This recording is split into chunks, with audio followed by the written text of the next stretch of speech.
Georgia, Alabama. Sports Live will be your go-to for all your favorite high school and collegiate games this fall. From the Carver Tigers to the Columbus Blue Devils, the Harris County Tigers and Northside Patriots, the Glenwood Gators and Calvary Christian Knights, the Pacelli Vikings and Brookstone Cougars, to the Smith Station Panthers and Russell County Warriors, from CVCC, Pirates basketball and baseball, and every tournament from here to Macon. We are the #1 destination for anything happening in East Alabama and West Central Georgia. Be sure to like and follow us on YouTube and Facebook, and stay tuned for even more amazing ways we will be bringing Georgia, Alabama Sports Live to you this upcoming season. We can't wait to come see you next.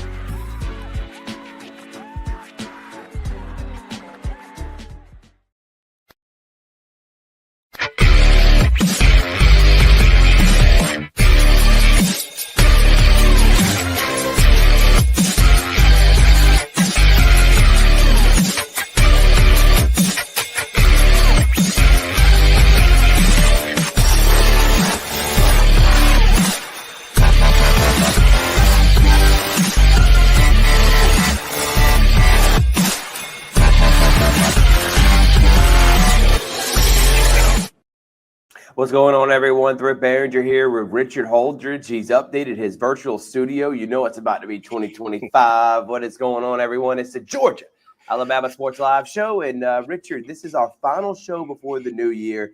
And we got a lot we're going to be getting into. Oh, yes, we are. 2024 was an absolute fantastic year for Georgia Alabama Sports Live, for all the sports that we have covered and all the sports that we've talked about nationally as well. I can't wait to get into it. Yep, a lot that we're going to be getting into. We are presented by Glenn Smith Chevrolet GMC, Buffalo Rock, Pepsi, Gordy Eye Care, and, of course, CVCC Athletics, which we're going to be starting up here in January. We can't wait to see Coach Richardson's team, Coach Scott's team, see if they can't make a run in the Division II classification of the AJCCC conference. So that should be a lot of fun keeping up with them. And we also going to keep up with CSU, Richard, as the boys and girls team, both are top the Peach Belt Conference heading into the new year. Coach Moore, deep team led by probably, I think, the perennial, right now, if they voted, Jared Adderton, Peach Belt Conference Player of the Year. I don't think there's no debate on that, Richard. Oh, no question. And then with the girls, Coach Hauser's team, you know, they had a few more hiccups. Obviously, the boys only have one loss. The girls now have three. But it should be a lot of fun keeping up with both these teams that head into the new year. And would not be shocked if we have the first we and Coach Black were talking about this because, you know, Coach Black was an assistant at Herbert Green back in the day at CSU, which the court's named after. This could be the first time since Jay Sparks and Herbert Green 25 years ago in which both the boys and the girls won a championship. You'd have to go back even to Coach Norton, Coach Moore days 10 years ago. But the streak they're on right now, that's an impressive feat. Yeah, it is fantastic. The boys are going to be back in action on Thursday, taking on Middle Georgia College out of Cochran, Georgia. They're new to the Peach Belt. And the girls are going to be on the road, taking on a very tough Peach Belt opponent, Augusta University. Yep, so we will keep up with them. And, you know, we got our Keeping Up with CSU Athletics Cougar page, but we got a lot we're going to be talking about. We did the Glenwood Border Wars. We went up to Marietta High School for the Lemon Street Classic and streamed the Sandy Creek Carver game. Some other teams played that we were able to cover. We weren't able to stream, but we are going to cover them here on the Georgia Alabama Sports Live show. And then we're going to talk about what we got coming up this week. I dropped the rankings, Richard, close to 50 shares. Only Colga put it out. He says already 10,000 people have viewed it, and that was from last night. It's probably up to 15 to 20,000 people have already seen those rankings. We're going to discuss them right here. Normally, I like to do this, Rich. I like doing like ESPN, which is bait people to come watch the show. Hey, we're going to drop the rankings on the show. This time I was like, you know what, since we're not doing the show last night because of time conflictions with me while I'm traveling, that I was like, let's just drop it tonight, and then we could talk about it tomorrow on the show. So we got that. Then we're doing our year in review segment We're just going to talk about some of the key moments we had from 2024. We did this last year in 2023. We're going to do it this year, 2024, some of the state championships we called, some of the great moments, some of the things that we were able to accomplish as broadcasters and on Georgia Alabama Sports Live, Richard, and we talk about some of the best teams in our area, some of the best moments, and then we're going to end it with Unsolicited Hot Take. I'm going to give you my predictions as the Falcons had a heartbreaker last night. I don't think they're going to make the playoffs. I think Tampa Bay's going to get in.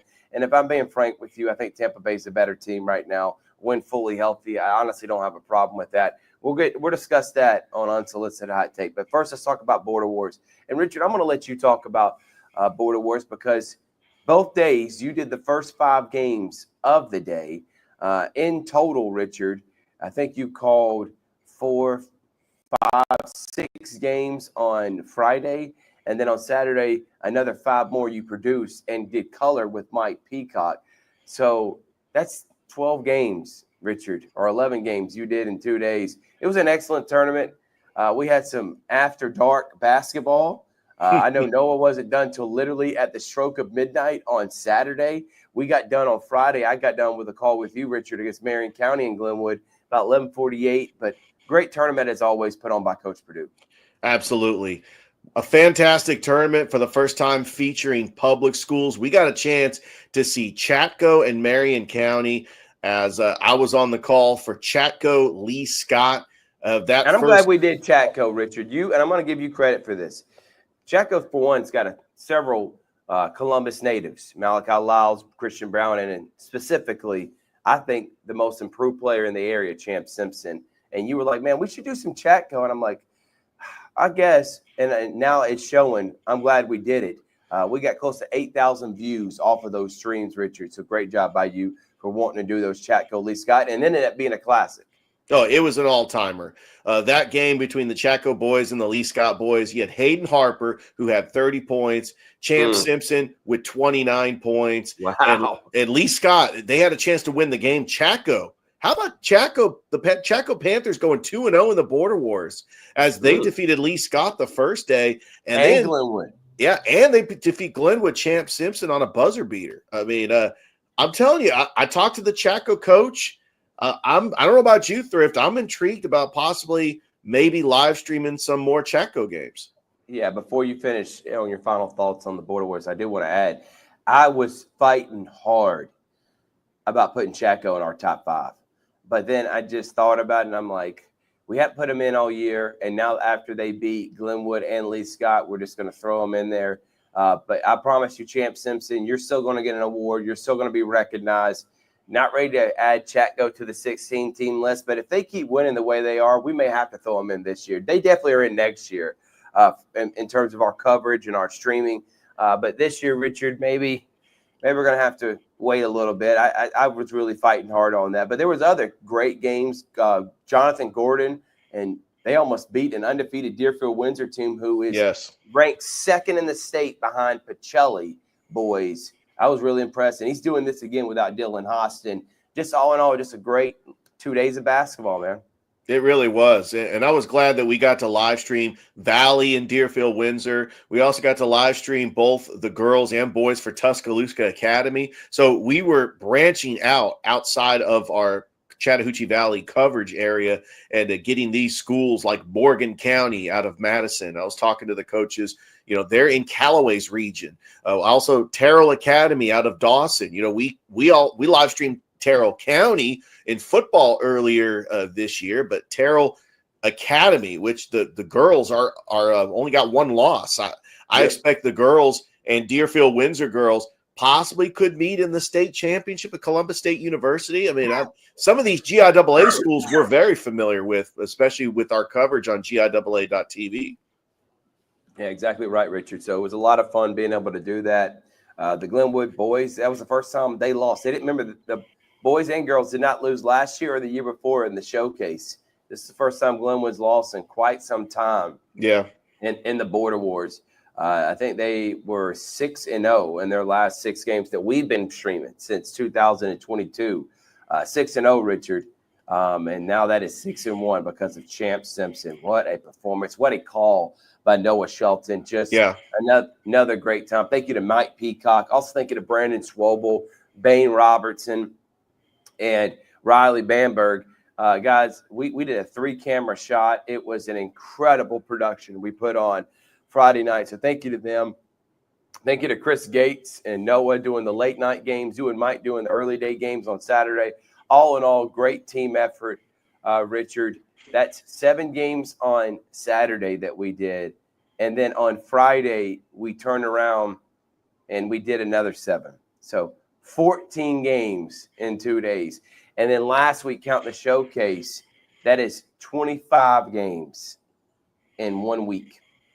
Literally from last Friday to yesterday, or excuse me, Saturday, 25 games we have broadcasted for local teams around the area. What an incredible effort put on by Georgia Alabama Sports Live team from Toygar, Chris Gates, Brandon Swobel, Bain Robertson, Riley Bamberg. We also did the FCA All-Star game. Thank you to Rick Beach, Noah Shelton, Robert Evans, Mike Peacock, all these guys, including yourself, on the call to make this happen. And that's why we do what we do, man. It was a lot of fun and glad that we were able to be a part of it. And then I was also excited on Friday.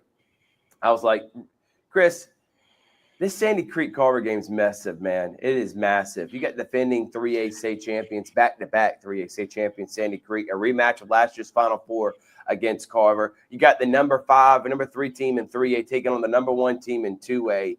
And then it's at Marietta High School, which beautiful facility. Internet was immaculate. Where they had it set up was even better. They already had a table ready for us, chairs. We got a hospitality room. I talked to the director and to one of the guys that's on the board that puts on this Lemon Street Classic. It's a 3-day showcase. They are really hinting at the fact that next year, Georgia Alabama Sports Live could be the presenting streamer for this. So we may be looking to expand our team if you're interested or a producer out there, because we could be doing Border Wars and the Lemon Street Classic all on Georgia Alabama Sports Live just to continue growing our brand and our coverage around the state. So thank you to Coach Terrell, Batavius Terrell, who's the coach at Terrell. Thank you to John Sylvie. He's the director of the Lemon Street Classic. Thank you to Kendall Mills from Hardaway to help me put this on. And we're glad that we were able to get up there. A ton of people watched the game. Carver came up short. I did want to kind of review that part. Carver's trying to find their identity now because they had something, and then they added Tristan Gibbons, who's an all-world player, Jacoby Caslin, an all-world player, and also TJ Woodson. They got Martavius Yancey. They added players. Now, they were without Quardere Truesdale, which I think would have helped them against this Sandy Creek team. But the team is deep. They're loaded. Tobias Tolbert's the best shot blocker in the state. They just had a bunch of turnovers there in that game. It was close. I know they ended up losing by 12, but that was a 1 to 2 possession game, majority of the game, Richard. You were able to watch it. It was a lot of fun to be able to be on the call with Coach Corey Black. Tony had a little bit of an off day. Jared White and Jacoby Robinson, those are the 2 guards from Sandy Creek and Latimer. They didn't have the size like they did last year when Pacelli played them, but they did have guards. And Coach John Mack Nicholson, he's always going to have his team loaded, man. This team, they reload every single year. I don't think this was a bad loss for Carver. It's a learning experience. I know how much they wanted to win this game to avenge last year's loss. But this is something now that Coach, I think Allen can go back, look, and then say, hey, we can be beat. This is why we got to work on things and not have sloppy turnovers. Because I've called some Carver games, Richard. They've had turnovers in the past, but the problem is they're just so much better than who they're playing. This time they weren't that much better than them. It was a pretty evenly matched game. So the turnovers did end up hurting them down the stretch. And then the biggest discrepancy, Richard, free throws. Carver missed a ton of free throws. And Sandy Creek had, I think, 14 threes compared to Carver's 3. So, or maybe it was 5, between 3 to 5. I know they had 9 to 10 more threes than Carver did. And that pretty much summed up the game in which Carver ended up losing. But they avenged that loss against Etowah, a 7A school, 6A school on Saturday. So Carver's fun. Nobody should be panicking. Wasn't a bad loss. I just know everyone, including myself and Coach Black, we wanted them to beat Sandy Creek. But they show that, hey, we got some things we need to work on, but we think we can get to the point where we'll be state champions. Griff, I was very glad that you and Coach Black went up to Marietta to do that game against Sandy Creek. I'll be honest with you, I would have loved to have done that game against Etowah because, I got ties to Etowah. Etowah's ranked 7th, according to Kyle Sandy, in the 6A poll. I mean, that's a huge win for Carver to turn around the next day and to beat Etowah by 1 point. I mean, very impressive. I think Carver is got to be the favorite to win the 2A state title, which, by the way, I looked it up on the GHSA website. If Carver gets the Final Four and the championship is going to be held February 28th and March 1st at Georgia Southwestern State University in Americus, Georgia. That's only an hour away from Columbus. Just that's food for thought. I was kind of looking ahead and seeing where the site would be if Carver was to make it to at least the Final Four. You love looking ahead, Richard, which is no problem with that. We can't wait till the Final Four happens. So anyway, great weekend of basketball that we were able to get and cover on Georgia Alabama Sports Live. Pacelli also, boys and girls, both won in the Carrollton Classic. They stay undefeated, and we got a huge one coming up, Richard. Pacelli taking on the number 3 team in 7A of Alabama, Dothan. It is boys only. Friday night, Mike Peacock will be on the call. Corey Black will be there, Richard. It will be a wang dang doodle, as Stevie likes to say. That is going to be massive. Some of the other things we're doing, as you saw, we already did the Wadley Glenwood games, thanks to Richard. Great job on the call. And then Friday, we got the Pacelli game. We may do one other Muskogee County game. That's kind of up in the air on that one. That would be just a plus, but we for sure doing Pacelli Dothan. And then Saturday, we're getting New Faith Christian and Calvary. And then guess what, Richard? I will be back because I'm about to get on a cruise boat and take off down the Atlantic, Turks and Caicos, and the Dominican Republic. I will be back Saturday, Richard. And then Sunday, we're doing the schedule, and we got to plan out because it is going to be an incredible January of basketball. Between the region that 7 of the 8 Muskogee County schools are in, the region that's Northside and Harris County is in, and then we got a region of Pacelli, Calvary, and Brookstone. I'm already getting chills thinking about this because every one of these teams have to play at the school and play them at home too. So we're going to get a lot of those on Georgia Alabama Sports Live, and we're going to get the region tournaments too. I'm already cheesing right now. Should be an incredible month of basketball on Georgia Alabama Sports Live. We are going to take a quick break. When we come back from break, we're going to actually do our rankings. I dropped them last night. We're going to actually go over them in detail right here on the Georgia Alabama Sports Live show. And then we have our year review and Unsolicited Hot Take. We'll be right back after this. Don't go anywhere. You're watching right now the Georgia Alabama Sports Live show that is presented by Glenn Smith Chevrolet and GMC. Get ready to smile. We'll be right back after this. My name is Quinteria Perry, and this is my CVCC story. I've graduated from CVCC with my associates in medical assistant, and I received my certification from CVCC. The training that I got from CVC and being prepared to come and do clinicals helped tremendously. I started looking at scholarships, and the Ambassador Scholarship was interesting to me because you did events to earn your scholarship and you meet people. My favorite part about my job is meeting patients every day. They will crack me up every day. They make my day better. I would recommend CVCC to anyone that asks because of the scholarships, the teachers, the small stuff that you can't get at a university. They actually take the time out for each student.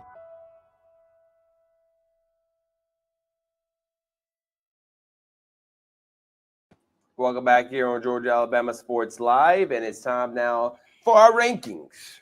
Rich, We'll start with girls. Smith Station, this was tough, but they come in at number 10. They've had a pretty decent year so far. I can't wait. January 24th, Smith Station hosts Central. We're going to get that on Georgia Alabama Sports Live. I'm literally cannot wait. Man. That's going to be an incredible game for the girls and the boys. Number 9, the Calvary Christian Knights. Now, they did not play. This is the reason why I don't have them over Glenwood. They have not played, and I think you should be awarded for playing over the Christmas break. Calvary comes in, and I don't have the record off the top of my head. They're 4-3. 4-3. They did lose to Tapnell Square this past week, Richard, last Friday, the Friday before that, before Christmas. But Coach Norton's team, led by Michaela Reed, Jade Irvin, I think this team in their classification in the GIAA in their region, they're going to be up there. Everyone's chasing Pacelli. So they're just as good as anyone else to be competitive and could come in second place in that region. The Gators really surprised me. I thought they had a great showing against Chatco with a win, Richard. The Gator girls, Lady Gators, and then getting a win against Marion County. You were on the call for that. Mimi Johnson was the Alex Quinny All-State Good Hands player of the game. They are not the same without Haley Palmore. This team will still finish above 500. They'll still be right there in the thick of things region-wise. Coach Purdue, it's been a tough year not having your leading point guard. What could have been with this Glenwood team if Palmore doesn't get hurt? That's a question you can always ask, but they still make and do with what they have. And I love the progression of Mimi Johnson and Bobby Taylor Brazil. They've been great. So Glenwood 8, Calvary 9, Smith Station 10, Rich. I like the ratings. I agree, Thrift, that Calvary is ranked behind Glenwood because they just haven't played a whole lot of games. But Calvary's going to be tested. Right now, Michaela Reed, who's only a freshman, averaging 26 points a game.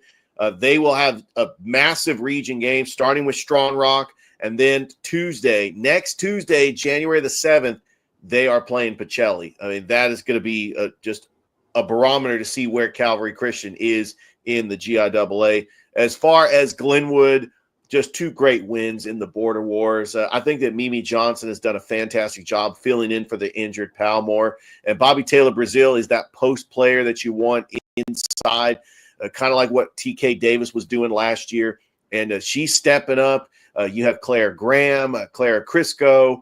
You got the surrounding pieces around, but really the offense just runs through Mimi Johnson and Bobby Taylor Brazil. And looking at this area, Lee Scott, Beulah, we saw them both in the Border Wars.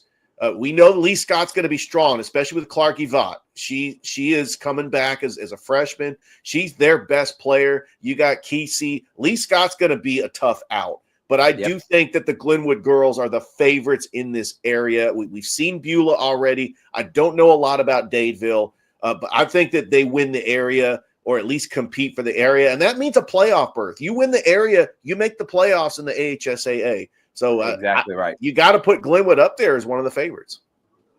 Number 7 is the Northside Lady Patriots. They lost to Russell County, who I think is, again, tell me if you heard this before about Russell County in another sport. One of the more improved teams in our area. Mackenzie Word put up over 20 points a game. The sophomore has been great. Coach Ricky Jones has an incredible program he's building right now, and they are led by freshmen and sophomore. This Russell County team's going to be real deal in 2 years. So Northside led by Coach Woods. I think they still have a chance to make the playoffs. Them and Harris County, I think, going to be 2 of the best teams in their region. So you got Northside 7, Russell County 6, and Carver at number 5. Carver is a young team under Coach Hunley, but I promise you by the end of the year, you're going to see them as one of the top teams in the region. Carver 5, Russell County 6, Northside 7. Yeah, anytime you have a coach team by Coach Hunley, Carver is going to be up there, especially as one of the favorites in the region, along with Hardaway. 3-4 record, but look at who they played. If they played a lot of tough opponents, including Harris County. They did get the win over Columbus. They get ready to take on Buford, which is a 6A school, and they get ready for that matchup January the 10th. That is going to be an epic all-timer, a rematch of the Muskogee County Christmas final last year. It's Carver and Hardaway. As far as Russell County, got a big one against Pike Road this Saturday. Northside's got a huge region game this Friday, taking on Mundy's Mill. Mundy's Mill is 9-4. And so I really am impressed with what Coach Jarquilla Woods has done at Northside, what Coach Ricky Jones has done at Russell County. Of course, Coach Anson Hunley, he's got the rings to show for it with winning championships in 19 and 21. And you can never count out a Carver team, even though they are rebuilding. I like Cam Thomas. She's an outstanding player, but, they lost a lot of firepower from last year's team with Jasmine Thornton, Aubrey Wilkins, and Chubb Williams. But, exactly. Carver's going to be good. They are going to be good. Number 4, Harris County. They are great, led by Janai Broom. I really like this Harris County team, and I honestly think they're going to win the region again, and this could be the year that Coach Stephanie Ramsey Dunn makes another Final Four appearance. Harris County's they're the best team in the region, and they're probably anywhere else and outside of our coverage area. Harris County is one of the best teams in the area. They are one of the best teams in our area. They're just number 4 because of the 3 teams that are above them. Number 3, Hardaway. They had a tough loss to Pacelli. We talked about that game back in Muskogee County Showcase. 6-5. They played an incredibly tough schedule. They'll have over 20 wins under Coach Kelly Ellison by the end of the year. And this team still has everything. They're not trying to win regular season championships. They've done that. They're not trying to win Muskogee County tournaments. They've done that. They want a state championship. That's the only thing that's on their mind. And as long as they get better each and every week, this Hardaway team is still one of the top teams in 2A. They're ranked like 4th right now, Richard, according to Sandy Spiel. Josie, one of the teams ahead of them. I still take Hardaway over all of them. Number 2, Pacelli. They have 1 loss, and that is the Central. They beat Hardaway. They're dominating their way through their schedule, and they are the favorite to go back-to-back in the GIAA. And then number 1 is the Central Lady Red Devils. What can I say about Coach Rogetta Williams and the reclamation project she's done, turning a program that was just happy to get 10 wins in a season to now being the number 1 team in our area and getting that win over Pacelli at Pacelli. That is going to look so good on their resume. So number 1, Central, and they're led by Jabria Lindsay. I think now as they head into region play, Auburn's always going to be good. Opelika girls are decent. Smith Station, they're going to be competitive, but I think Central boys and girls, both the favorites to win their region. And this could be the first time we see Central girls maybe in a Final Four. Yeah, and they play Percy Julian, a non-region contest this Thursday.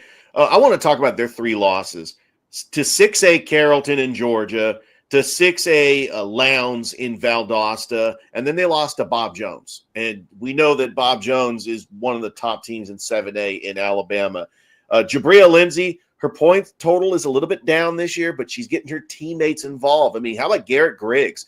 She's been a very good running mate for Jabria Lindsay. We know her on the flag football field, just an all-world flag football player for Central, but also Garrett Griggs is a very good, solid player behind Jabria Lindsay. And we've got opportunities to see how good this Central team is, especially when they get into area play. And they're number 1 for a reason because they did beat Pacelli, and Pacelli beat Hardaway. I know that it was really tough to who would we put at number 1 or number 2. I think that we really value head-to-head, and that's why Central's here because I think that Pacelli losing a close game to Central, I mean, we might have put Pacelli number 1, especially if Central had more than 3 losses. But I agree with this rankings, and that's where they are because of the head-to-head. Exactly right. So this is our top 10 heading into the new year, and we're excited because guess what?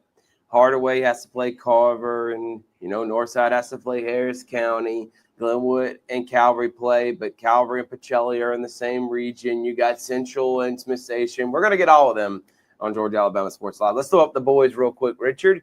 And here are the boys' rankings. Number 10, the Shaw Raiders. This was a tough one. I could have put Northside. We could have put Columbus, Hardaway. But I think Shaw, after what they did against Russell County, they deserve to be in. Great performance against Russell County in the Muskogee County Showcase. They come in at number 10. Since Brookstone started 4-9, they have won, or 4-7, excuse me. They have won several in a row. They got to 6-7. They beat Loganville, and they beat George Walton. George Walton was in the Final Four last year, Richard. Loganville played in the state championship.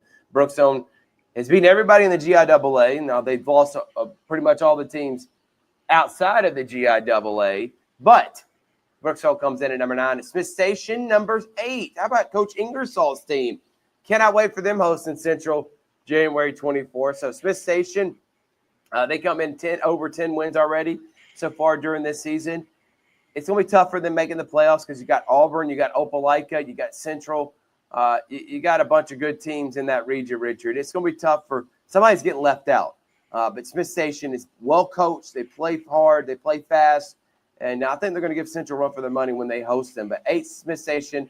Brookstone, as bad as they played and some of the losses against outside teams in the GIAA, they're still one of the top teams that's going to be right there to try to vie to play Pacelli for that state championship.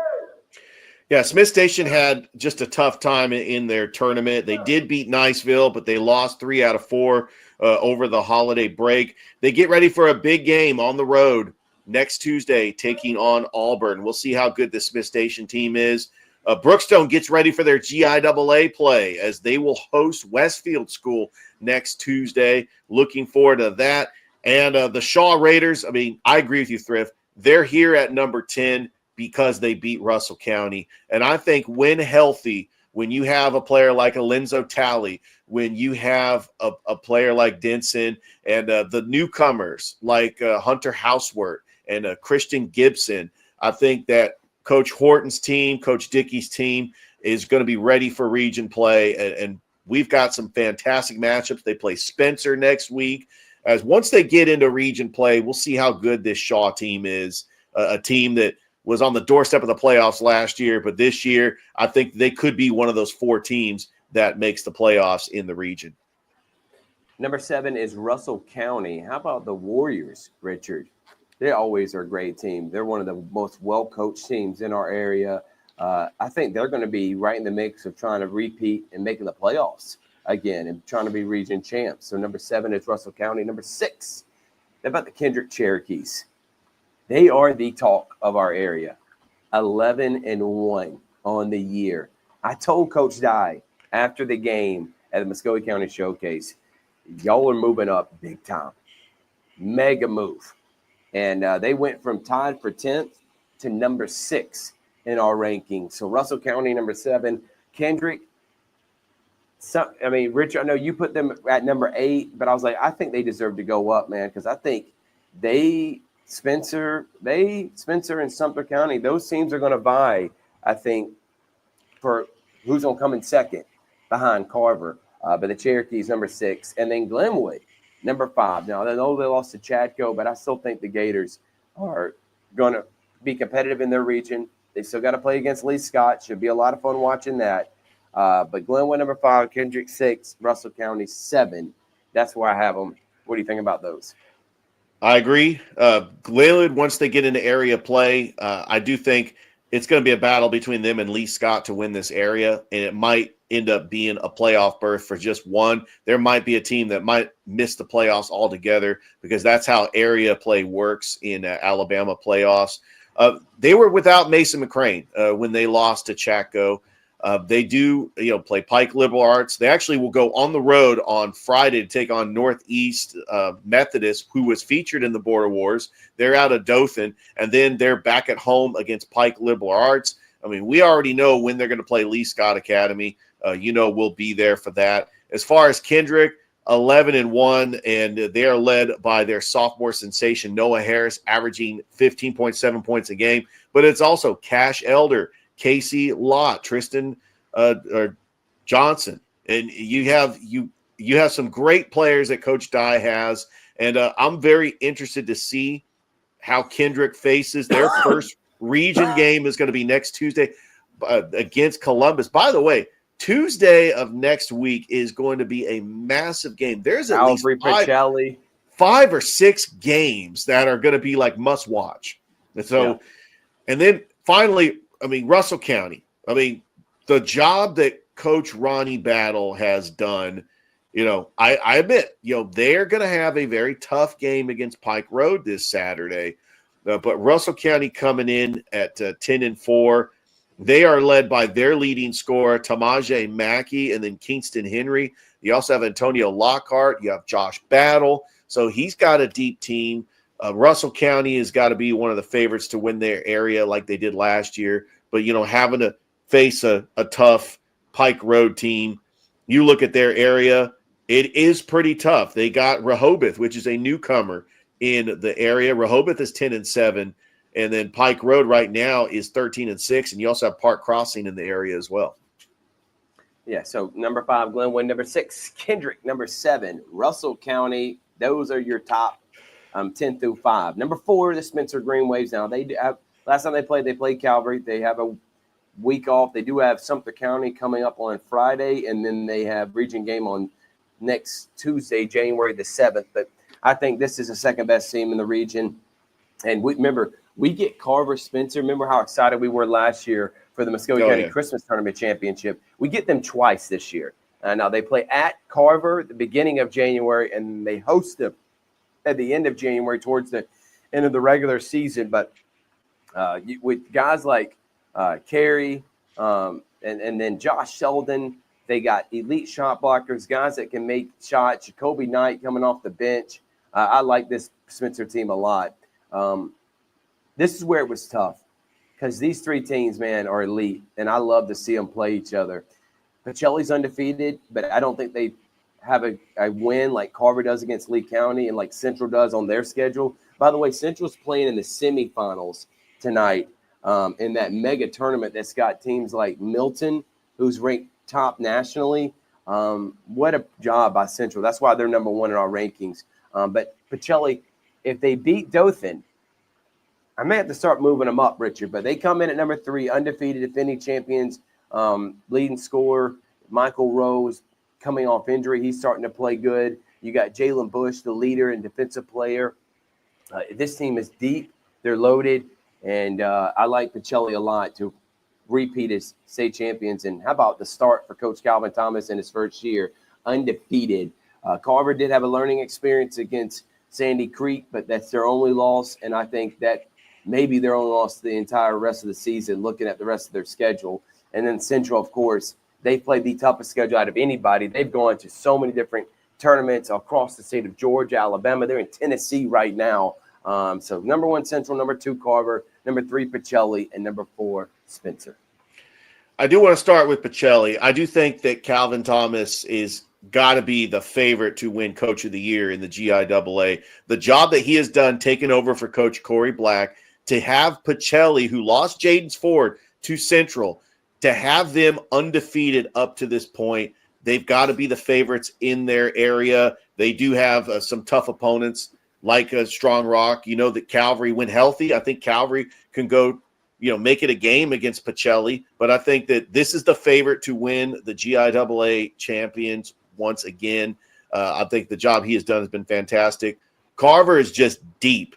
I think that you look at Carver and the players they have, anybody on the floor can drop 20 a night.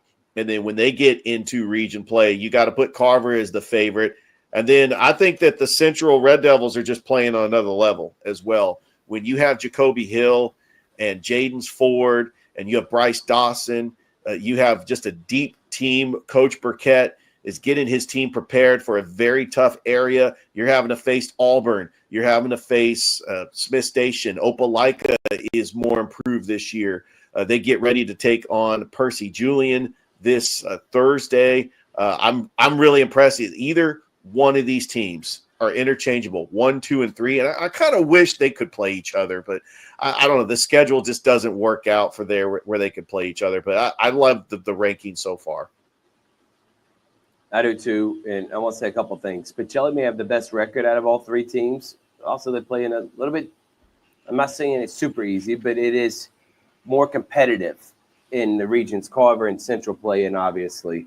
I think Central has the best player in Jacoby Hill, and I think Carver has the potential to be the deepest and the highest ceiling team.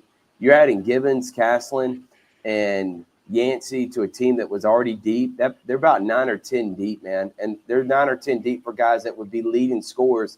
Hey, Gay, Champ Simpson, he came off the bench and started games last year. He's now the leading scorer in the entire area at 25 points a game.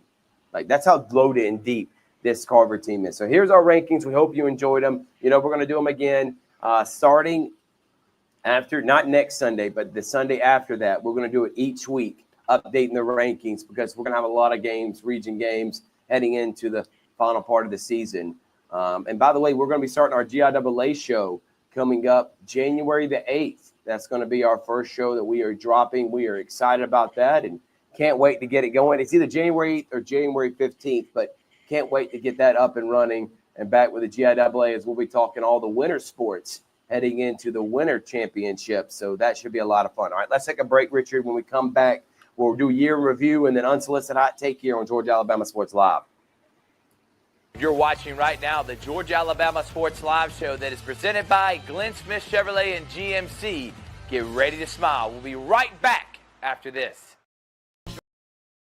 Georgia Alabama Sports Live wants to say thank you to one of our presenting sponsors, Buffalo Rock, and their partnership with everything that we do. And without business like Buffalo Rock, we wouldn't be able to go cover softball, volleyball games, every type of high school sport you can think of, local college games, and professional. So thank you to those businesses that support us, and specifically Buffalo Rock. And next time you're watching a Georgia Alabama Sports Live broadcast after a nice long day, why not enjoy it with a nice refreshing sorry? The best lemon lime soda around. Thank you to Sorry and Buffalo Rock for our partnership on Georgia Alabama Sports Live. All right, we're back here on Georgia Alabama Sports Live. I just literally drank a Sorry, and I see these ads. Pizza and wings equals Pepsi or Sorry. So if you're getting a lot of pizza and wings or whatever it may be heading into the new year or for New Year's Eve, call Sorry. Also, Zaxby's. They have the ultimate platters to be able to put on any type of event. Thank you to Judson Humphreys and Zaxby's for being a presenting sponsor of ours. And, of course, Gordy Eye Care, the official eye care of Georgia Alabama Sports Live. We're going to do a year in review, and we can add this part of our Unsolicited Hot Take segment, Richard. Let's talk about a lot of things that we accomplished, man. For one, me and you were able to call 8 state championship games. This just personally for the GIAA. So the last 2 years, just doing the last 2 years, okay? I called a Glenwood State Championship and Calvary Football State Championship. I called 3 GIAA, so 5 football state championships in 2023. In basketball, you called the Glenwood Girls State Championship. I was able to call 8. That's 4 for the girls, 4 for the boys, because it's 4 classification for the GIAA. So 8 state championships. That brings the total up to 13. And then I called the Glenwood and Calvary state championships. You called one of the Calvary games, but I had the final call for both of them. That's 15 state championships. Then we did the GIAA.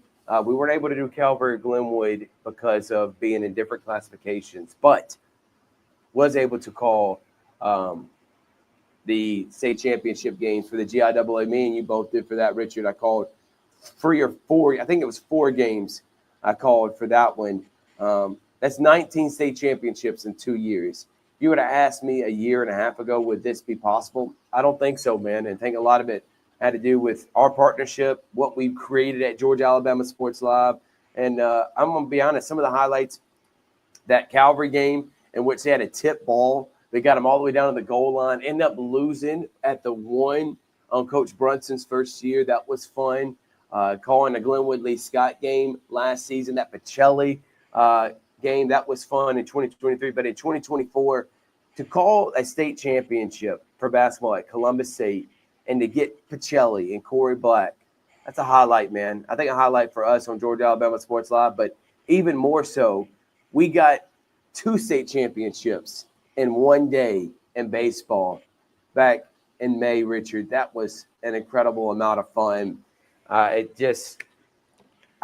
can I say, man? What we were able to do this last year is pretty incredible. All the games that we called baseball-wise, all the playoff games that led to that state championship Friday, in which I went from calling a game in Montgomery for Glenwood at 12 o'clock, driving 3 hours to where you were, Richard, and calling the game 2 as Calvary defeated the Kings Academy.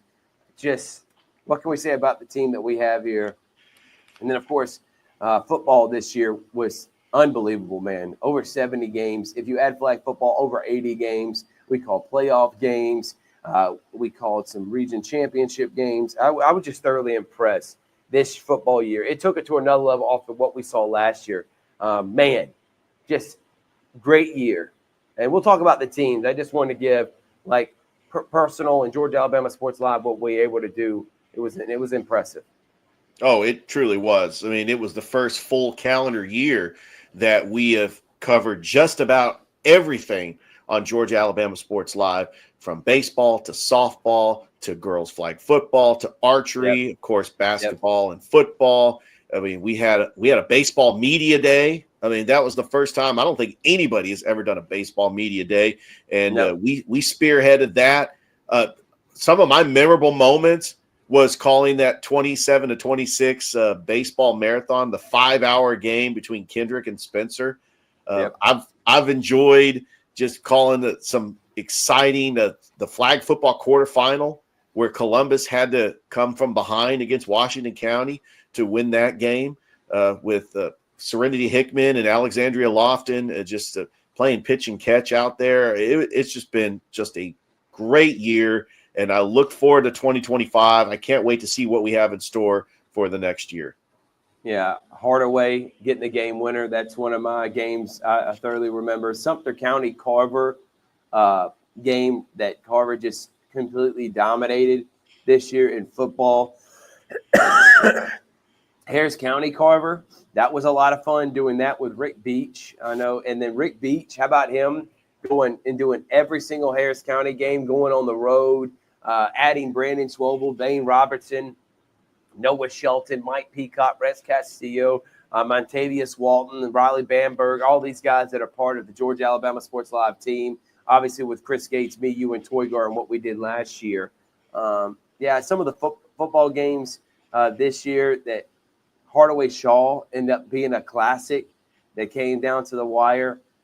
We didn't have a ton of close games football-wise this year, but it still was a lot of fun to be able to broadcast all those games.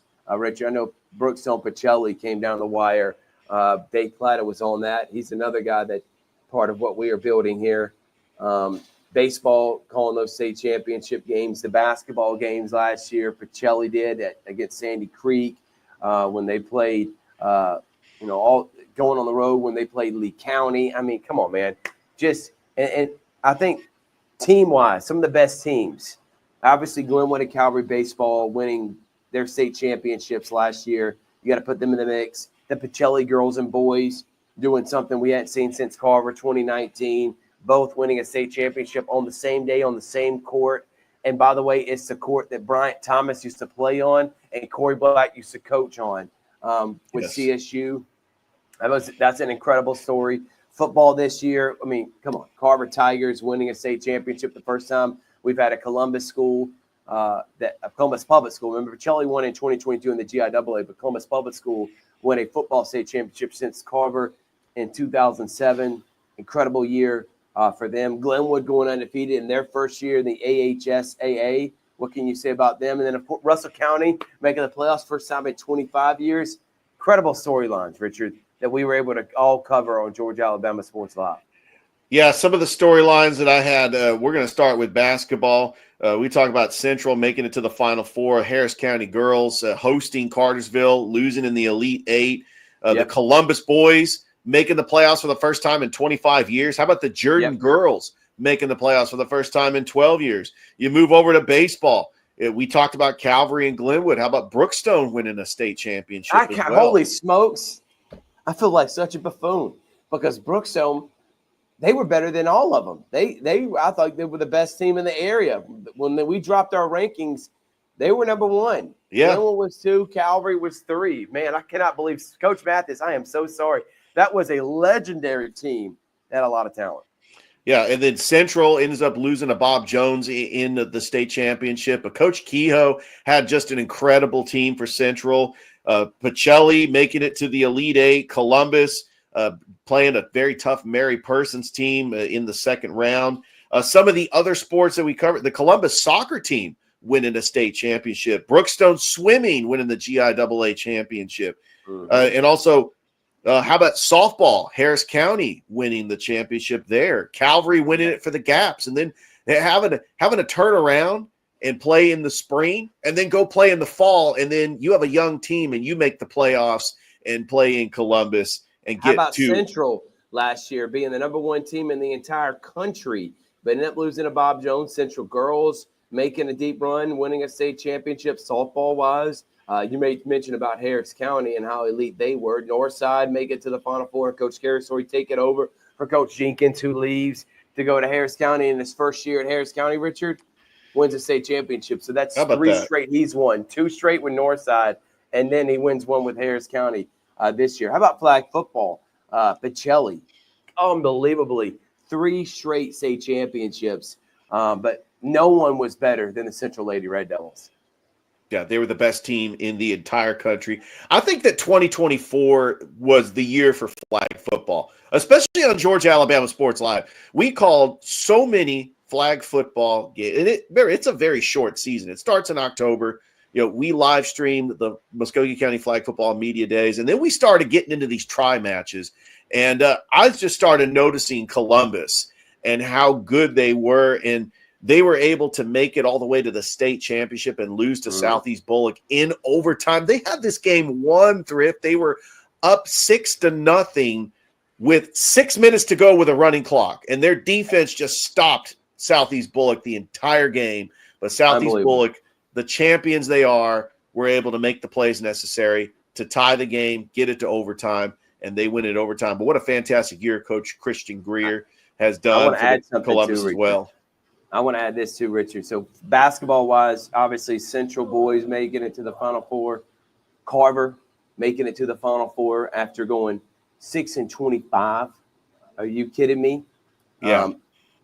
Also, we want to talk about Pacelli, boys and girls, making it to the state championship. Harris County making the Elite Eight. That's basketball. Baseball, we already mentioned Central, Brookstone, Pacelli. Pacelli making it to the Elite Eight under Coach Adam Thomas. Baseball was elite last year. And then Brookstone winning a state championship with Glenwood and Calvary. And then you go to football. Carver, Glenwood looked good this year.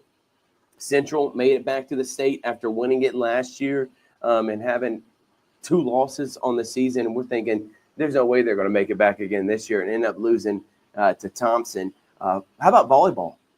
Pacelli winning the state championship. Columbus making it to the semifinal. We got all that on Georgia Alabama Sports Live. We covered volleyball season thoroughly this year. Brookstone playing Pacelli in the state championship and being on the call for that in Noonan. And then, of course, you made mention about how good the flag football teams were. We able to get all of it on Georgia Alabama Sports Live, all the softball teams. Just a great year in our area. It doesn't matter the sport. We have a team or a school that's good at it. And it shows why we do what we do at Georgia Alabama Sports Live, because every sport we do, we're going to have elite competition. And we love being able to bring you the best on Georgia Alabama Sports Live. Yeah, I love the fact that in the fall, we also included softball and volleyball into our schedule. I think that the schedule, we're going to include soccer. I think that soccer is going to be included along with baseball, softball in the spring for Alabama. We plan on getting a tennis match. We already got wrestling. We added volleyball and softball. We did one flag football last year, but we did way more extensively this year. Just kind of almost quadrupling the amount of sports we were able to cover this fall. Just unbelievable, man. We might even get lacrosse. Columbus has a lacrosse team. And you know what we're leaving out too? The Lions winning another championship. We got it on Georgia Alabama Sports Live. We got the Columbus United FC. We're the broadcasting partner for them. We got that on Georgia Alabama Sports Live. Semi-professional teams. We got CVCC, of course, on here. So excellent season, excellent year. Absolutely. Great players that move on and go into the next level. Elite players. So from basketball to baseball, obviously football, I would say that we literally had a state champion in volleyball. We had a state champion in softball, football, baseball, soccer. I mean, come on, man. That's pretty much every sport. Tennis, we had state champions, golf. Forgot to mention Brookstone winning the soccer championship. Brookstone. That's what I'm saying. We had elite teams, flag football, and we were able to get it all in Georgia Alabama Sports Live. We know 2025 is going to be even better, and we expect. You were like, man, y'all do a lot as it is. Y'all bring us so many broadcasts as it is. We plan on doing even more next year. It's just these players, these coaches, they all deserve it. They all, the way they work hard at their craft, they deserve the exposure. And it's hard for the news stations like TVM and RBL, Tony Reese, Jack Patterson, Rex Castillo, Drew Pavon, Tyler Redmond. We love all of them, but they can't be everywhere all the time. And that's where we try to come in to help bring coverage to all the athletics that's happening in the Chattahoochee County area, Chattahoochee Valley, Tri-City area. Any other final thoughts, Richard, before we move on and do one more segment after a break with Unsolicited? Any other year in review? Any other top games you like calling? What do you got? Just that we tried to cover as many sports, and we didn't want to leave anybody out. I mean, that was a mouthful, I know, of just a lot of teams. But yeah, I actually highlighted my most memorable moments. I mean, because you know that I'm a huge baseball fan. That's why I love that 5-hour marathon. And then when we got, I really loved calling Pacelli volleyball. Like when I was getting ready to do a volleyball game, I'm like, what Coach Schoenberg has had, I'm like, this team is elite. They could win the state championship. You talk about players like Caroline Hilton and Shannon Menifee, Anna Dew. That front line was solid. And, I really thought that Pacelli volleyball set the tone, because our first ever volleyball match was way back on August the 9th when they were facing Shaw. And then they made a deep run. We had a pretty good job calling them. Same with Columbus, making it to the Final Four. Getting to call softball. Columbus almost made it to South Commons. They were in the Sweet 16. To feature Northside and Harris County, that was like the most watched match on softball game was Harris County Northside. I mean, our views just completely getting better. Like more and more people. I at one point up to that Carver Sandy Creek game, that Kendrick Central Talbotton game was our most viewed basketball game leading up to that point. I was very blessed that we got to feature Central Talbotton. I know Coach Oglesby was happy about that. And I can't wait to branch out and feature Chaco, Marion County, Schley County as we, grow our brand and just get a little bit bigger and try to include some of these other teams outside of our covering area. Exactly right, Richard. Some of the games of the year, obviously the buzzer beater, Hardaway Pacelli last week was an excellent game. Football games that I am looking at, I wanted to throw up, obviously Glenwood Valley that started back in August 23rd. Richard, you were on the call for that. That was an elite game. Harris County playing Manchester. What a great game that was. First time they played in years. Rick Beach was on the call for that. But what a comeback for the Gators being down 20-0. That Carver-Harris County game, looking back on it, the implications it represented and what it meant this year. That was an incredible game. Harris County Jonesboro was a great game. These are just football games. I talked about the game-winning games that we just had, great flag football games that came down to the wire too. And then the baseball classic, the 1-0 that I called, and the Lee Scott Glenwood game. I mean, both games I did during that state championship run. And then I even got to call a Brookstone game too. But the Glenwood Pacelli ones that were on, Glenwood Calvary ones that were on Georgia Alabama Sports Live. Unbelievable, man. Glad that we were able to get those calls. And those are just some of the games I just wanted to throw out there that lived up to their hype and was a lot of fun. Sandy Creek Carver was a lot of fun. Last year, the Missouri County Christmas Tournament, Spencer Carver lived up to the hype. So I enjoyed talking and covering all these games. What an excellent year for the sports in our area. Multiple state champions in multiple sports. And great job to all the athletes, all the coaches. We were glad we were able to get all of it on Georgia Alabama Sports Live. All right, we're going to take a quick break. We'll come back. It's Unsolicited Hot Take here on Georgia Alabama Sports Live Show. You're watching right now the Georgia Alabama Sports Live Show that is presented by Glenn Smith Chevrolet and GMC. Get ready to smile. We'll be right back after this. Football is back, and the only thing that makes it better is some delicious food from Zaxby's. They're a proud sponsor of Georgia Alabama Sports Live. And I can tell you that everyone on this team loves their chicken. Get all the favorites, such as their signature chicken sandwich, or try the new chicken finger tacos with your favorite drink. From amazing salads, wings, chicken fingers, and some of the best drinks around, there isn't a better way to enjoy our broadcast without getting some fantastic meals from Zaxby's. Check out the two here in Phoenix City, one off Crawford Road and the other on US 80. Thank you again to Zaxby's for sponsoring Georgia Alabama Sports Live, and make sure you call them for all your catering and tailgating needs this football season.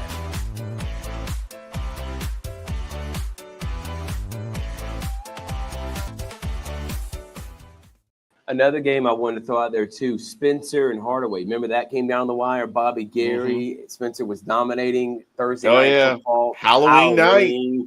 Oh, man, I'm so glad I went back and did that game. That was a lot of fun. All right, Unsolicited Hot Take, presented by Sports Visions here on Georgia Alabama Sports Live. All right, we got several games. We got Penn State, Boise State. Oh, did I fall asleep? My bad, Rich. I didn't mean to do that. Yeah, I'm not watching a second of that. I don't know why Boise State got a bye. And I was listening to Joel Klatt. I was listening to Herb Street, listening to Josh Pate. These are guys I respect in the industry that cover the sport of college football. Every one of them said this should be a double-digit win. I think Penn State blows them out. I don't think it's close. And I think now we got to start having the conversation, why the heck did they get a first-round bye? And that's the whole point I was trying to make with Mike G, is that I don't mind them getting in the playoff. But they should get in as 11 or 12 seed. You're telling me that's the third best team in the country, and that team got a bye? No chance. Shouldn't have been seeded that way. I think Penn State's defensive line terrorizes Boise State. I think Boise State's one-dimensional. I think Ashton Jeanty doesn't even eclipse 50 yards. I think he gets 50 carries, maybe a yard a carry. And I think Drew Aller in that offense keeps clicking on all cylinders. I think they win this one 31-10, 34, like 38, maybe 17, something like that. Give me Penn State in a blowout. I don't want to contradict myself because I mentioned on the sports beat earlier today that this is going to be a much closer game. Penn State wins, but Boise State always gets up for these types of games. And I think that Boise State, this is not your Chris Peterson Boise State. I know. We're not going to see no laterals. We're not going to see Ian Johnson. The lateral. With the Statue of Liberty and then proposing to his cheerleader girlfriend. We're not going to see any of that. I mean, but Boise State had so much magic in 2006. And I think that they get up for these games, and that's why I think it might be a 2-touchdown game by Penn State. I do think that Penn State does win. I just don't think they blow them out. All right, and I want to throw these games in there. I think LSU wins against Baylor. I think all in all, the SC has a good day tomorrow. I think South Carolina, the hottest team in the country, beats Illinois, and I don't think it's going to be close. And I think Alabama dominates Michigan too. I don't think that game's going to be close either. So I think big day outside of the college football playoff. The SEC wins tomorrow in their respective bowl games. I think Texas and Arizona State will be an interesting game that will be competitive in the first half. But in the end, I think Quinn Ewers and this Texas team has way too much talent. I love Scatterboo. He's been a great scorer. Richard, close to 1,600 yards, close to 20 touchdowns. Levitt's been great with 24 touchdowns and 5 interceptions. Dillingham has turned a team that was horrible last year to a team that is in the playoff and one of the hottest teams in the country. I just think Texas is going to be too much. I think they end up winning this one 31-24, 31-20, close in the first half. They start pulling away like they did against Clemson in the second half. Texas to the semifinals. I think they win that. Give me your prediction. Well, first of all, I think that Arizona State has been the story of college football. They were picked to finish last in the Big 12. They only came over to the Big 12 because it was a package deal. The Big 12 wanted Arizona, and so Arizona came over. So why not have Arizona State? They were close to being Oregon State and Washington State, another state team that got left out. Yeah, they really were. I tell you what, if you are a die-hard Arizona State fan, you remember back to 1996 with Jake the Snake Plummer, and you had Pat Tillman was on that team. That team should have won the national championship if they beat Ohio State in the Rose Bowl. Joe Germain was the quarterback, and that was in '96. Even though I think Florida, who dominated Florida State, even if I think Arizona State wins, and Florida had one loss, I would take Florida over that Arizona State team. Florida was the best team in the country. See Spurrier's year. Who are you taking, Richard? No, I'm taking Texas. Texas has the better roster. They have the better quarterback. I think that even though the narrative is that Texas hasn't played anybody, I think that they get this win in the Peach Bowl. So it's going to be in Atlanta. We'll see the Texas fans. Probably Rex Castillo's probably already got tickets, and he'd probably be up there. He may be covering the game. He may be covering it, because it's at the Peach Bowl. He's a big Longhorns fan, so they're playing Atlanta. He'll be there. Try to be These there. two are the best games, and they weren't supposed to be. 3-6 and 4-5 matchups were supposed to be better, but not this year. Number 1, Ohio State taking on Oregon. Number 1, Oregon taking on number 8, Ohio State. Many people think these are the best 2 teams in the country right now, especially with Carson Beck now injured, out, and declaring for the NFL draft. I think Ohio State wins. I think Will Howard plays great. I think they realize, like, hey, let's play Ohio State football. Get the damn ball to Jeremiah Smith. I'm not trying to play smash mouth. I'm not trying to beat Michigan at his own game, the reason why they lost. I think they're going to play exactly the way they did against Tennessee and give me Ohio State beating Oregon in another classic, and Ohio State going to be hosting against Texas, and give me Penn State going to be taking on the Georgia Bulldogs. Now, initially I said Notre Dame's going to lose to Indiana. I was wrong about that. Notre Dame's better than I thought. Marcus Freeman's got a really good program. I'm never betting against Kirby Smart. I don't care who's playing quarterback. And now Georgia's maybe going to do what Ohio State did 10 years ago with Cardell Jones, having to back up, win you a national championship, and Gunnar Stockton. I don't think they put him in positions to fail. I think the biggest thing, though, with Georgia, they got to run the football on Notre Dame. If they don't, Stockton will not be able to be successful. And who is going to be that receiver that steps up and makes plays in the end? They lead the country in drops. Who's going to be that guy that takes that step that helps Gunnar Stockton in this biggest moment? I think they win 24-21 in a classic game. Give me Georgia and Penn State. And it depends on how Stockton plays, because we could end up having a Penn State in the national championship because of the bracket they played in. And, God, it just shakes my head thinking about James Franklin. But we'll hold off on that. We'll have time to talk about that next week. Ohio State, Oregon, Georgia, Notre Dame. Where are you going, Rich?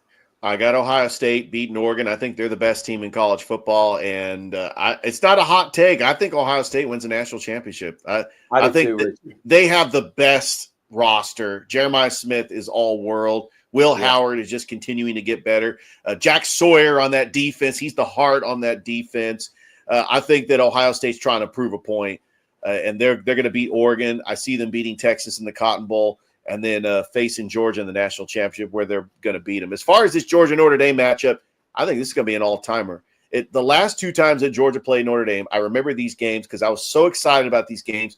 2017, the game was in South Bend. It was Jake Fromm's first road start. Callaway's Terry Godwin got the game-winning touchdown.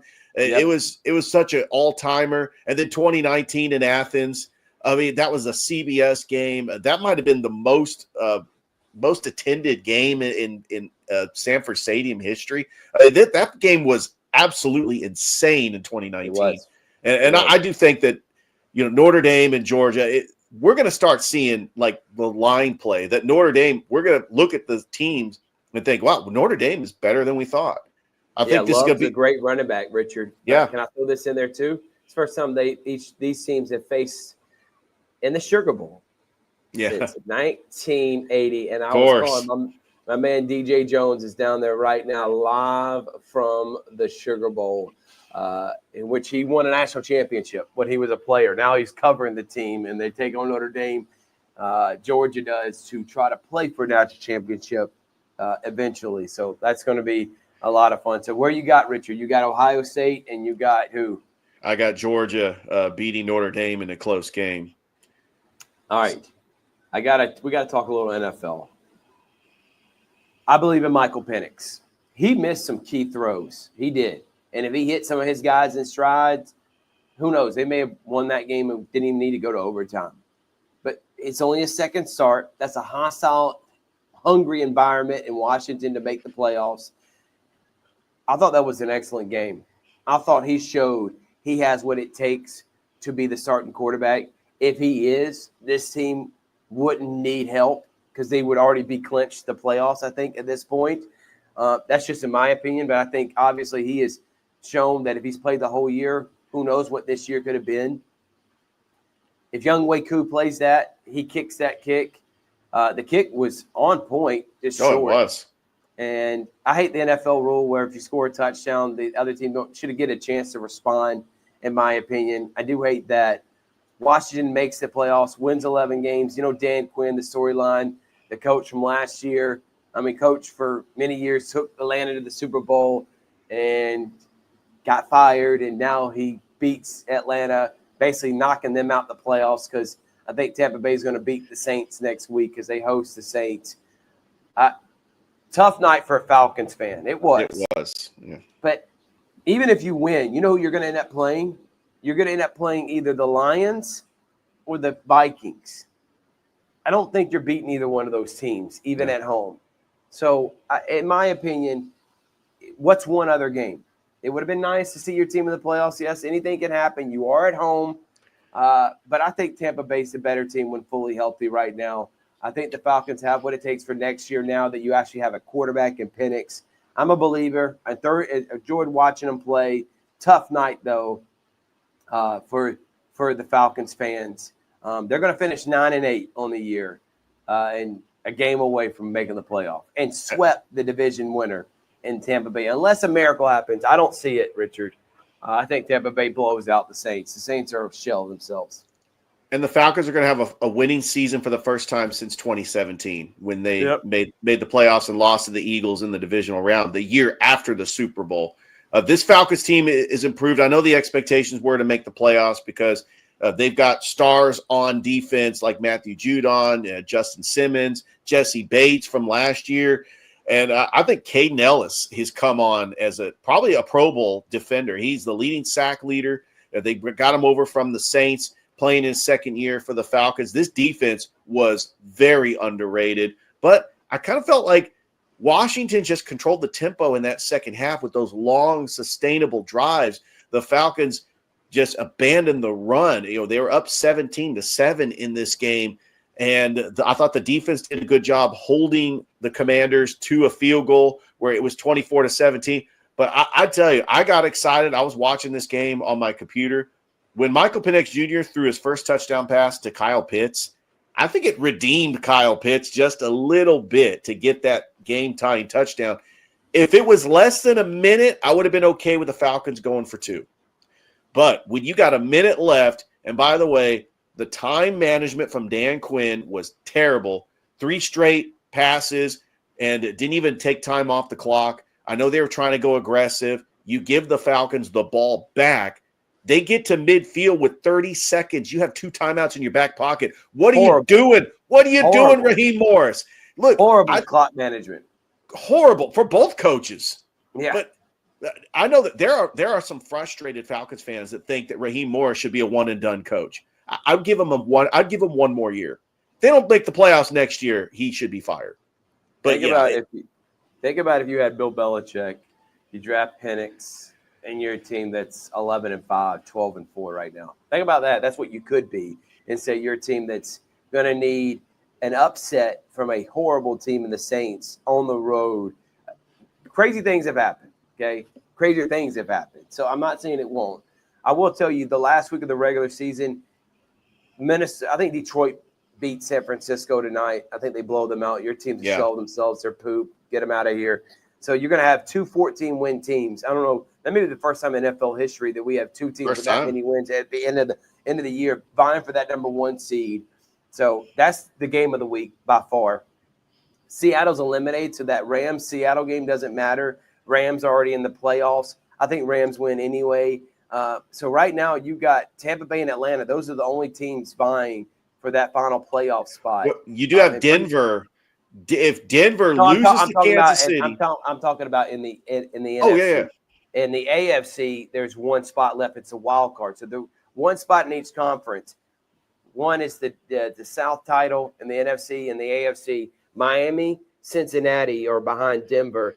I do think Denver beats KC because KC's already close to number 1 seed. They got nothing to play for. I think Denver wins that game. They go to 10-7. I like Denver in the playoffs, and I like Tampa Bay in the playoffs. So that gives you – and I'd also like Detroit beating Minnesota to get the number 1 seed. So Minnesota would then play at Tampa Bay.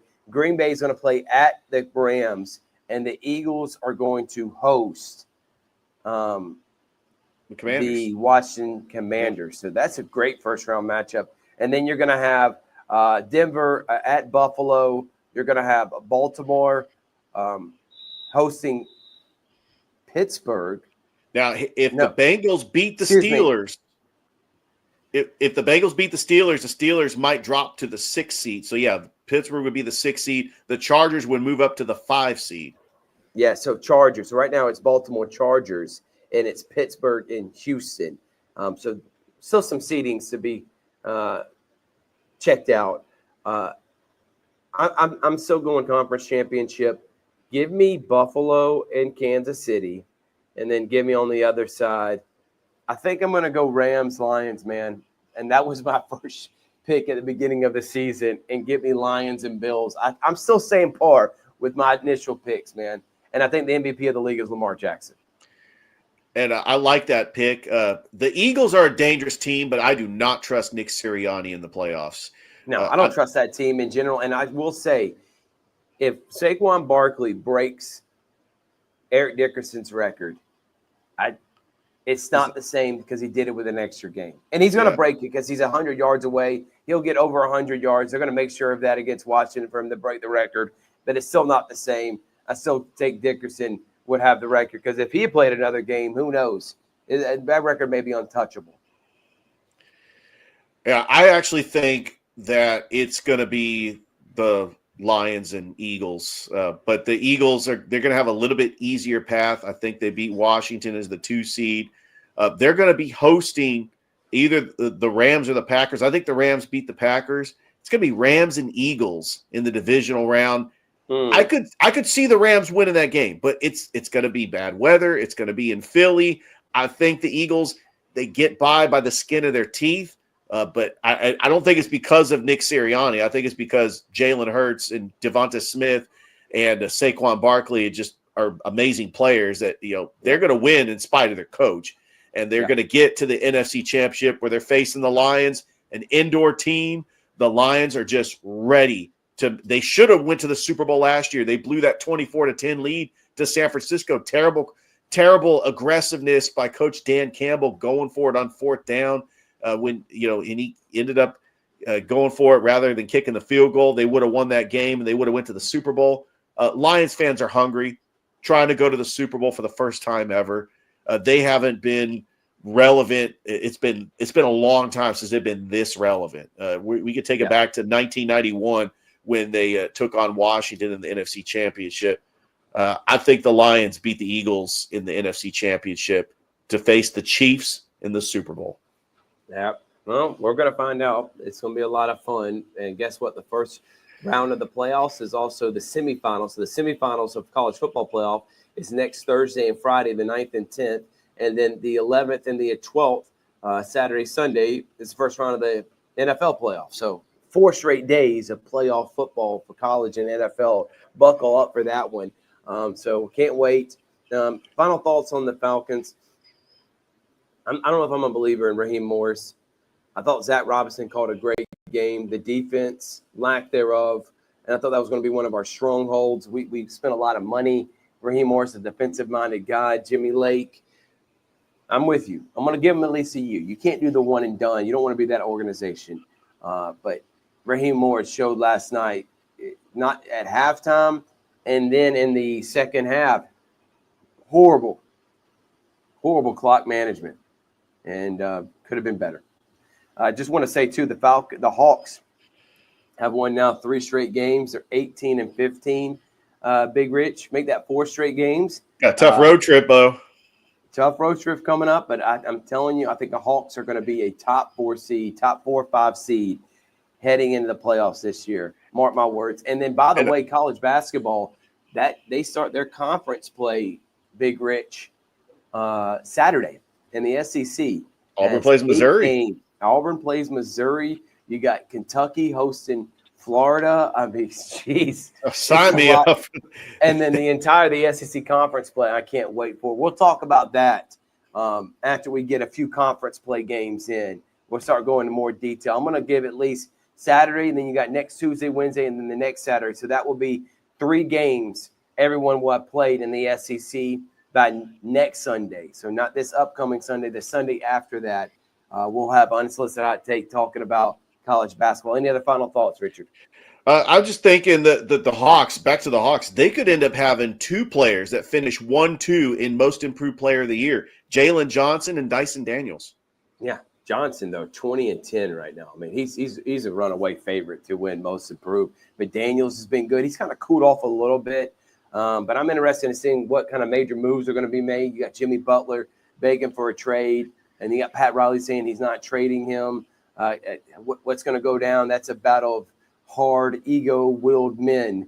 I can't wait to see how that plays out. As the Warriors make another trade, you saw Dorian Finney-Smith now to the Lakers. They traded D'Lo.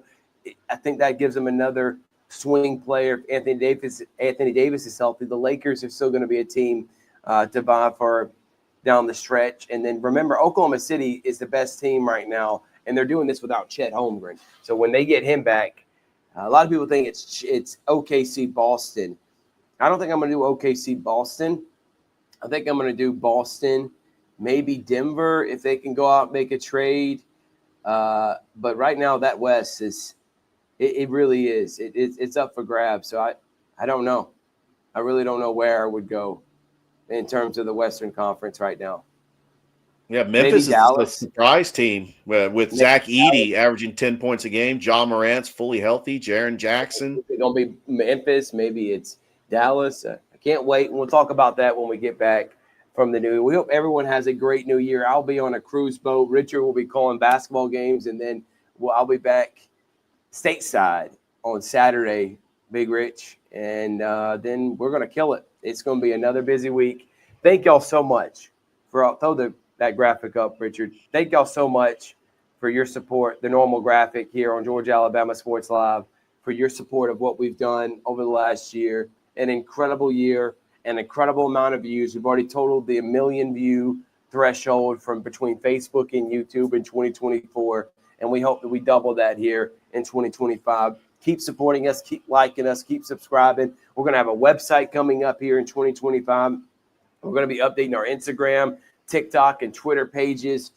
So make sure to follow us all in there. We got bigger and better things coming, and we appreciate your support of what we do. Thank you to Glenn Smith Chevrolet, GMC, Buffalo Rock, Gordy Eye Care, CVCC, Terry Johnson Agency, State Farm, Carroll Purdue, Alex Cooney, Allstate Good Hands, Player of the Game, plaques that we've been giving out, Masterwall, Zaxby's, all the sponsors in Harris County, like the Harris County Sheriff's Department, everybody, and all the sponsors that have been there with us. We couldn't do this without you. And then if you like to sponsor with us here in 2025, all you got to do is DM us.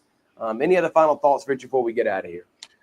What a great show. The last show of 2024. And this might have been our longest show ever. Yeah. And guess what? We'll see you in 2025. Good night, everyone. Wait. See you in a couple days. Georgia Alabama Sports Live saying thank y'all so much for watching. Enjoy the rest of your 2024, and we'll see you in 2025. Happy New Year, everybody. Happy New Year. Thank you for watching the Georgia Alabama Sports Live Show presented by Glenn Smith Chevrolet and GMC. You're ready to smile.